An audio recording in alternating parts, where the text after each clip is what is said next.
welcome to the C&C Auto Show, and what can we help you with?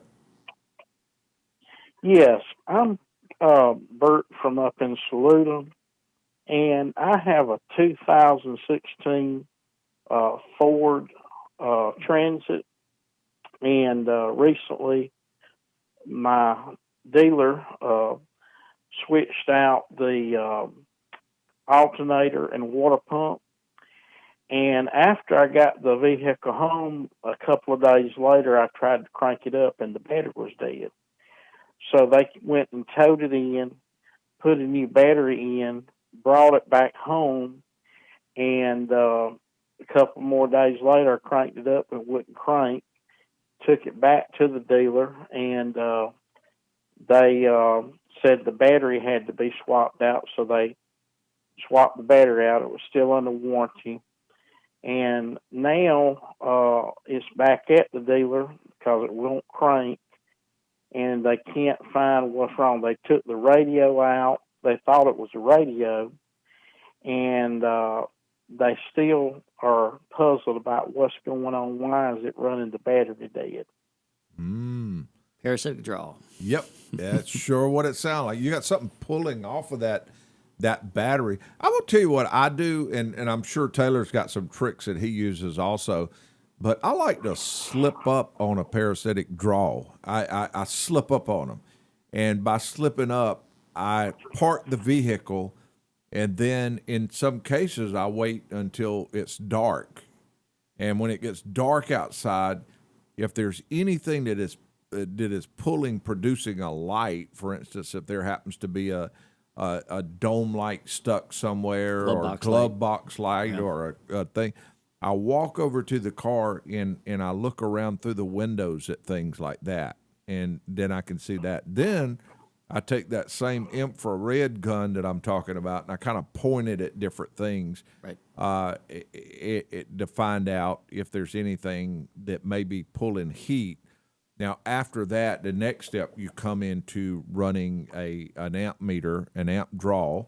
I think, what is it? Preferable, the recommended, it shouldn't be over 50 milliamps, I believe. Is on the newer cars, it can be a little bit higher. A little higher, because of so much more memory. Running in the background. But somewhere in that range, 50, 70 milliamps, if it's over that, something is pulling that voltage out of that battery. And then the next step is to go through the process of pulling fuses until you find out what circuit, fuses and looking relays. at wiring diagrams. Is anything you want to add into that part, Taylor? That's pretty much, if you've got a system, you can also do this with a scan tool. Of course, the scan tool is going to pull some amperage as well, but you can go to the data interface control module, and you can look and see and make sure that all your modules are going offline after a certain amount of time. So I normally give it about 30 minutes. Oh, that's a good thought, too. Yeah, and if a module is staying awake, it's because something on that circuit is making it stay awake. So if you have an electronics control module, that can be a lot of things. But if you have an ABS module, a lot of times the ABS pump will get hung up or something like that and cause an issue. We've seen a lot of ABS modules lately causing parasitic draw. That doesn't mean it's causing that in your situation, and I've seen a lot of situations where parasitic draw, on one car is completely different from the other. Mm-hmm. So it's definitely one of those case-by-case things. Now, that's a good point there. Burton, one thing that we include in our basic diagnostics, like Taylor was mentioning a little earlier, where he found something basic on a car that had already been to 3 shops. He found something basic. I like to start with that basics, and that basic, of course, is when I look at them and check it, preferably at night. So you can't always do that, but I try to walk around the car and look for anything that might be sticking in the home position.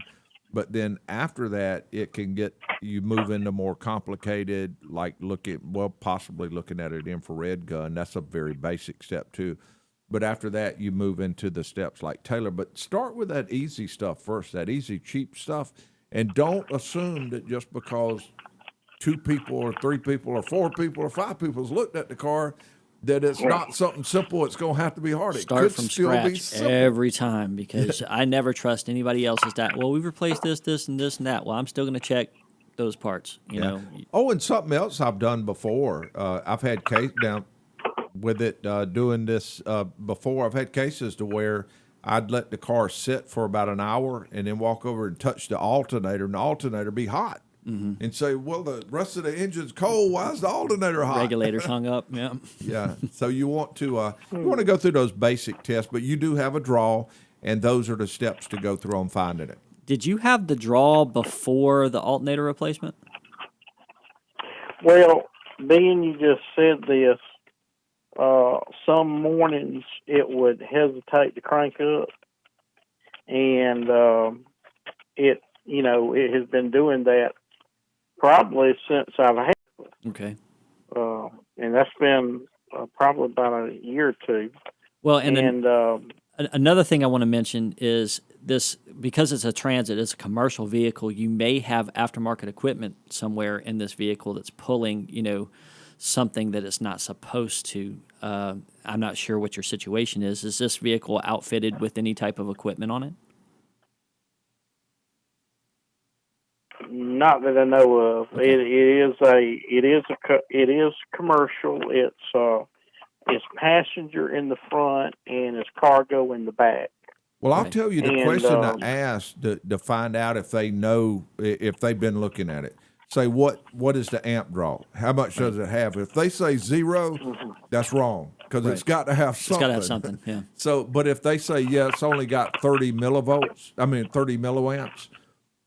then you know that they did check it. But if they say something, well, it's got 200, 300 milliamps, then you got a problem. And then they just need to trace it down to find out which one, what that is coming from. Okay?